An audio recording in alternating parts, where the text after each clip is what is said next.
welcome back to my film and TV channel. We're going over to Amazon Prime today, yes, for a rom-com, yes, but a rom-com with a little bit of mystery and fantasy to it, yes. We're going to have a look at something called Meet Cute, originally a Peacock presentation that's now on Amazon Prime, so please join me for this. I didn't watch it on Peacock, but I have watched it on Amazon, so please join me today. And if you're new to the channel, please push that subscribe button, push the bell notifications, and if you can want to push another button, just push that little like button, thumbs up button as well, like an old film and TV watcher. Very, very happy. Be much appreciated. Spread the word. All your comments on this film or anything to do with film and TV, just get in touch. Be great to hear from you.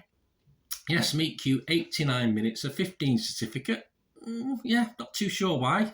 Probably it's talking about, I don't know, the sort of stuff it talks about, I suppose, makes it a 15. I would have thought more a 12, in fairness, but I'm not going to quibble over that. So I wouldn't certainly stop you watching it with your young teenage kids, etc. Romantic comedy, fantasy, here we go. Time travel, there you go. Not everyone's cup of tea, and I think that's probably tinged some of the views on this. This is directed by Alex Lehman, starring the wonderful Kaylee Cuoco and Pete Davidson. Yes, it was digitally released on September the 21st on Peacock in 2022, and it's now available from, well, I'm doing this on the 12th of December, 13th of December, so it's been available from then on Amazon Prime. The public sort of like it, yeah, a little bit mixed. Rotten Tomatoes audience 3.4 out of 5, so that equates to 6.8 out of 10, which is fine. 60% positivity. Internet Movie Database, yeah, not as convinced. 5.6 out of 10, so a little bit below that 6 out of 10 I like to see with films, but not bad at 5.6. And if you look at the ratings, it's about 60% positivity if you ignore the 10 out of 10s and 1 out of 10, so that's good. And the critics, yeah, I mean, again, very mixed feelings with the critics, so a bit like the public, perhaps a little less impressed. Rotten Tomatoes critics, just 58% approval based on 33 reviews, with 19 fresh, but a big chunk of rotten, yeah, 14 rotten. An average rating, though, 6.1 out of 10, so we got over this magical 6 mark. Adrian Horton, he's from The Guardian here in the UK, he was right on it. He said, the lines must have worked on the page and sometimes echo real flirtation, but well-timed rapport is not a substitute for charm nor enough to justify this empty loop. I think I'll put my cards on the table. I think Adrian's been a bit mean on this film with that comment. Also, Brian Lowry from the CNN.com, he wasn't overly happy. The concept is also fraught with peril. Well, it is, yes, time travel.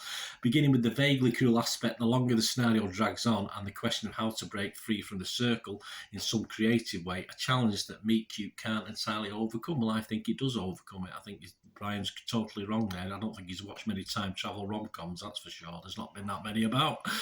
Fresh, though, we got fresh. Stephen Romme from The Australian, he's fresh. He said, this is an entertaining movie with fine performances by the two stars. The post-credits outtakes, which show how the date pans out on different nights, is worth waiting for. It certainly is. Neil Minow from Movie Mom Top Critic, he recorded this back in September when it appeared on Peacock. He said, this is a high concept movie that delivers a satisfying level of insight beyond the they will, they won't of the romance. The parts that work have great charm, and Cuoco and Davidson are a pleasure to root for. Absolutely, I echo everything Neil says there. Oh, sorry, Neil or Nell? Sorry, Nell Minow, my apologies, Nell. Website's consensus, this is Rotten Tomatoes, put all their heads together. Its charming stars notwithstanding, the middling Meet Cute offers little to set itself apart in the ever more crowded time loop rom-com subgenre. Well, again, I totally agree. I think this stands well apart from some of the averageness we've had on that sort of genre, if you like. Metacritic, the other site, uses an average, weighted average, give it 50 out of 100, so bang on halfway. That's based on 13 critics. 6 were positive, 5 mixed, and just 2 negative, so not bad. And it scored anywhere between 25 and 75 out of 100. The New York Times' Callum Marsh didn't like it, only give it 30, and said, of course, these logistical problems would be excusable if the romance at the centre of the movie were remotely compelling, or if the jokes are actually funny. Yeah, I don't think the jokes are fine. It's not a laugh out loud thing, but it's sort of, okay. It was more the relationship and the chat-up lines that was the funny thing. And yeah, I think the romance is compelling, given the circumstances it's taking place. So again, I would have to disagree with Callum there. Chicago Sun-Times Richard Rupert, though, he liked it. He gave it 75. He said, Cuoco and Davison make for an endearing, offbeat, magnetic pairing. They certainly do. The two actors are up to the challenge of playing different shades within their respective characters. I echo that. And there you go. Well, what about my feelings on this? Well, my feelings are very positive. I think you've took the hint from what I've been commenting about some of the critics there. I've given this 7 out of 10, which is a very good score. I'm not quite sure why there's so much dislike for this, apart from it is a genre that isn't going to be universally liked. If you don't like time travel, science fiction, fantasy, and if you don't like a rom-com mixed in, you're not going to like it. It's as simple as that. Many people who like rom-coms will hate this because they don't want to know what this time travel babble or whatever they call it. But you got to turn your brain off and just accept it for what it is. And I thought it's an excellent, say, one of the best rom-com versions that I've seen of this limited genre. It works because, it does work mainly because of the two leads, as you invest in what is around the corner in their weird world. I certainly invested in both leads throughout this, which if you invest in the characters, then it makes it more watchable, doesn't it?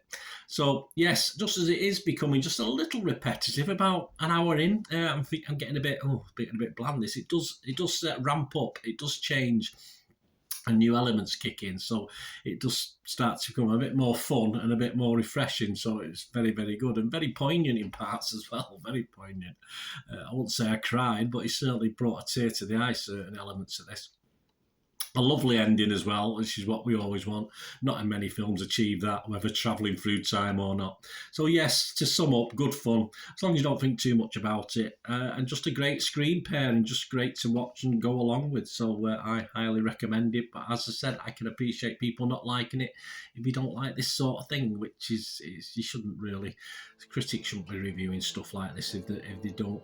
They've not got that eclectic taste to like everything. I think this is a very worthy effort of this. As I say, not many films I've seen of this genre. Very, very worthy effort indeed. Well done. Thanks for watching. Please let me know your comments. Let me know your thoughts. Until we meet again. Oh, that's one thing, don't I? Please stay safe, everyone. Thanks for watching. Bye for now.